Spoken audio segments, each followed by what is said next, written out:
grandis, plus le temps passe et plus je suis déçu.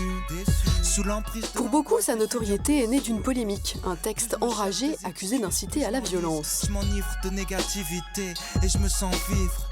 Mais Orelsan, le rappeur normand, faussement nonchalant, c'est surtout ça. J'ai peur d'être normal, d'être moyen, ni trop mal, ni trop bien. Je crois que je sers à rien.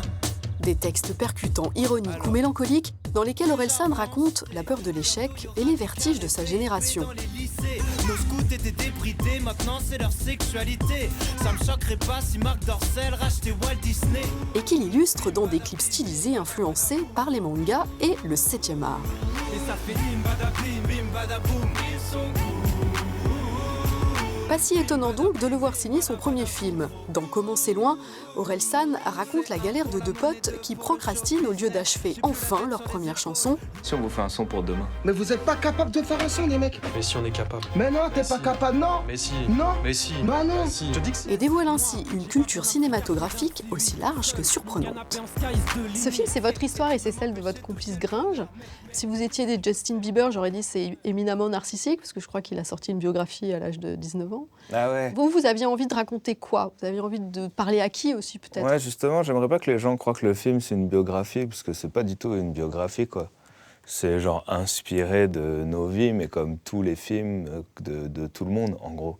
C'est pas du tout une histoire qui a existé, c'est juste le contexte qui est vrai. Enfin, c'est quand même, votre personnage, il est veilleur de nuit dans un hôtel et vous Ouais. l'avez été. Ça se passe dans une ville, on ne sait pas trop exactement, mais on pourrait imaginer que c'est pas loin ou que c'est à Caen, qui est Bah, votre c'est à ville, Caen. voilà, c'est Ouais, votre ouais. ville d'origine. Ouais, c'est ça. Mais bon, je veux dire, avec ça, on crée une histoire. Toutes les trames narratives, toutes les intrigues sont fictionnelles. Donc on n'est pas si égocentrique que ça, quand même.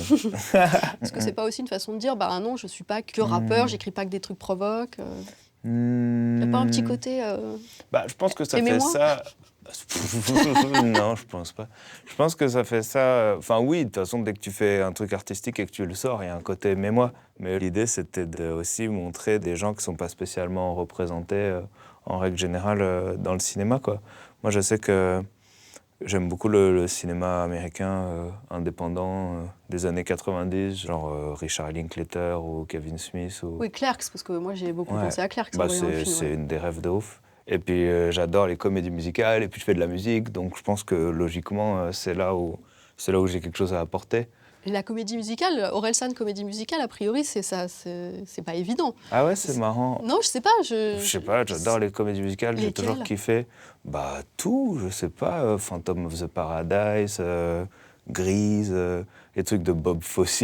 Ah oui, bah, c'est du haut de gamme. Ouais, C'est pas les 10 commandements, quoi, je veux dire. Ah, non, mais par Notre-Dame exemple, de Paris, c'est... Ouais, mais j'y vais quand même. Hein. Par exemple, il y a une comédie musicale que j'adore qui s'appelle Le Livre des Mormons, qui est une comédie musicale qui a été faite par les mecs de South Park. Même les parapluies de Cherbourg, j'aime bien. C'est genre un truc où je regarde, je fais oh, quand même. Et je sais pas, j'aime bien la comédie musicale. Aux heures laissées passer, aux potes jamais rappelés, aux jobs que j'ai lâchés, aux portes que j'ai claquées. Putain de jeunesse de merde. D'où t'as cru qu'on allait percer dans le rap, mon gars? Mais on n'a rien de spécial, mon pote, on n'a rien, ok? Vous réalisez quand même un prodige qui est de faire un film sur un peu l'éloge de la mollesse, quoi. Ouais. C'est quand même deux gars qui, bloqués, pour reprendre une expression, sur leur canapé la plupart du temps. Ouais. C'est gonflé, quand même. C'est pas évident. En termes de scénario et tout, c'est pas évident de filmer des mecs qui font rien sans qu'on s'ennuie. Je sais qu'il y a des gens qui vont voir le film et qui vont dire ouais, mais il n'y a pas de mise en scène, en fait, parce que, je sais pas, peut-être ils aiment bien Fincher, ils ont envie que ce soit travaillé. Mais en fait, pour moi, et je l'ai co-réalisé avec Christoph Offenstein, pour nous, en fait, la mise en scène, il fallait qu'elle soit ultra simple et qu'il n'y ait pas d'artifice, sauf à certains moments nécessaires. Mais parce que tu racontes l'histoire de mecs qui foutent rien, tu les filmes pas d'un hélico, quoi. ça, tu vois. Bof. Qu'est-ce qui t'arrive? Je me sens pas très bien, mais j'ai pas envie de vous prendre la tête avec les problèmes du monde réel en ce moment, les mecs. Mais, hé, on est en retard pour l'Happy Hour! Ouais, mais c'est mort, c'est impossible, on a du boulot, il y a zéro chance qu'on sorte. C'est quoi le moment qui a été le plus merveilleux, le plus kiffant? Vous vous êtes dit, oh, qu'est-ce que je suis content de le faire, ce film? À ce moment-là, je sais pas, c'est... Une de mes rêves pour le film, parce que je voulais faire un film un peu français quand même, c'était Marche à l'ombre, parce que je suis assez fan de Michel Blanc. Et du coup, ce qui s'est passé, c'est qu'on a fait lire le scénario à Michel Blanc. Et il a lu, il a dit « Ah, c'est super » et tout. Il a vraiment bien aimé. Là, vraiment, je me dis « Waouh, je fais pas ça pour rien ». Ou à la toute première du film, il y avait Josiane Balasco et Olivier Marchal qui étaient derrière. Et du coup, c'est un peu pareil. Et je les entendais rigoler et tout. Et en plus, ils rigolaient à des vannes que des fois, je fais des projections pour un public plus jeune et le public plus jeune ne les comprend pas.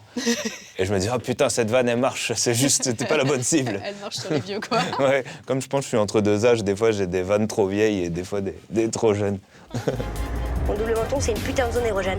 Tu m'étonnes, personne te touche jamais, ton corps entier, ça doit être une zone érogène. Putain, les meufs, elles supportent un accouchement, elles supportent pas une vanne. Un jour on est venu au monde, depuis on attend que le monde vienne à nous. Tant mieux si la route est longue. Comment j'ai faim? Comment c'est loin? Ça serait quoi la morale du film? C'est qu'on peut être avachi sur son canapé, mais quand même s'en sortir? Ouais, déjà, je pense. Faut prendre du recul sur les choses. Mais bon, en vrai, je l'ai pas écrit pour ça. Je l'ai pas écrit pour me dire je vais faire passer un message à la jeunesse.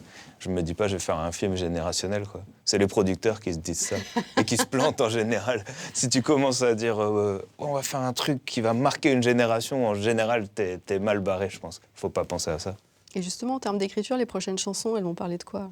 Je pense que je vais plus partir sur des personnages, plus sur sortir de moi un peu. J'aimerais bien raconter d'autres choses. J'aimerais bien partir sur des trucs peut-être un peu plus poétiques ou un peu plus abstraits, mais c'est pas évident. Ah, mais c'est le réalisateur qui parle. Voilà, bientôt, vous allez nous faire des trucs. Ah, je vais faire de La l'art Peter et essai, Greenaway, ouais. méga relou. Pour l'art et essai méga relou, on repassera. Entre buddy movie, comédie et peinture sociale, Commencer loin prouve qu'Orelsan est un artiste qui, contrairement à pas mal de ses congénères, a vraiment des choses à dire.